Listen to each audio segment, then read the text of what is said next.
दोस्तों, देश में नीट यूजी और यूजीसी नेट परीक्षाओं में गड़बड़ियों को लेकर बड़े पैमाने पर उठे विवाद के बीच में केंद्र सरकार ने एंटी पेपर लीक कानून लागू कर दिया।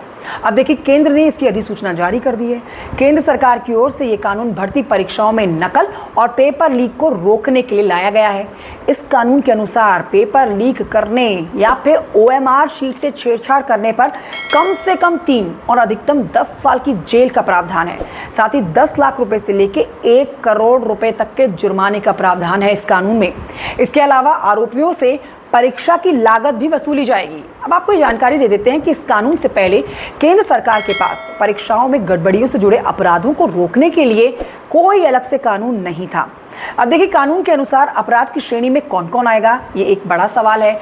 दूसरा सवाल ये है कि इस कानून के मुख्य प्रावधान क्या है। तो इन दोनों ही सवालों के जवाब मैं आपको विस्तार से देने वाली हूँ। वीडियो को अंत तक देखिए दोस्तों, जरूरी जानकारी मैं आप तक पहुंचाने जा रही हूँ। सबसे पहली जानकारी होगी कानून के अनुसार अपराध की श्रेणी में कौन कौन आएगा। तो इस पर 10 पॉइंटर्स मैंने बनाए हैं, एक एक करके वो पॉइंटर्स जानिए। सबसे पहले, किसी भी प्रतियोगी परीक्षा का पेपर और आंसर शीट को लीक करना अपराध की श्रेणी में आएगा। दूसरा, बिना अनुमति के परीक्षा का पेपर और आंसर शीट को अपने पास रखना, यह भी इस कानून के तहत अपराध की श्रेणी में आएगा। तीसरा, परीक्षा दे रहे अभ्यर्थी की मदद करना अपराध की श्रेणी में आएगा। चौथा, परीक्षा के दौरान किसी से पेपर हल करने के लिए मदद लेना अपराध की श्रेणी में आएगा। पांचवा, ओएमआर शीट के साथ छेड़छाड़ करना मुख्यतः अपराध की श्रेणी में आएगा। छठा, सरकारी एजेंसी के द्वारा तय मानकों का उल्लंघन करना अपराध की श्रेणी में आएगा। सातवां, किसी एग्जाम सेंटर या उसके सिस्टम से छेड़छाड़ करना अपराध की श्रेणी में आएगा। आठवां, नकली एडमिट कार्ड जारी करना और गलत तरीके से एग्जाम करवाना अपराध की श्रेणी में आएगा। नौवां, कॉपियों की जांच के दौरान छेड़छाड़ करना अपराध की श्रेणी में आएगा।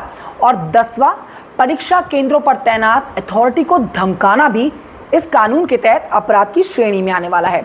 तो अब आपने वो पॉइंटर्स जान लिए, अब जानिए कि मुख्य प्रावधान इस कानून के क्या कहते हैं। देखिए दोस्तों, ये जानकारी आपको ध्यान से सुननी चाहिए क्योंकि वो सख्त कानून के प्रावधान हैं जो आपको पता होने चाहिए। आंसर शीट के साथ छेड़छाड़ करने पर कम से कम 3 साल और अधिकतम 10 साल की जेल का प्रावधान है। 10 लाख से लेकर 1 करोड़ रुपए तक के जुर्माने का प्रावधान है। सर्विस प्रोवाइडर दोषी पाया जाता है तो उस पर 1 करोड़ का जुर्माना ठोका जाएगा। यूपीएएससी, एसएससी, रेलवे भर्ती बोर्ड, आईबीपीएस और एनटीए की परीक्षाओं में होने वाली गड़बड़ी इस कानून के दायरे में आएगी।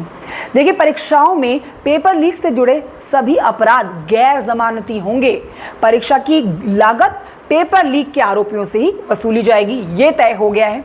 एग्जाम सेंटर की भूमिका सामने आने पर 4 साल तक एग्जाम सेंटर सस्पेंड कर दिया जाएगा।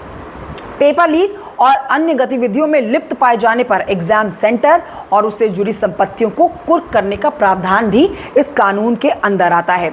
अब आप दोस्तों ये जान लीजिए कि सरकार पेपर लीक से जुड़े किसी भी मामले की जांच सीबीआई, ईडी और आईबी जैसी एजेंसियों से करा सकती है।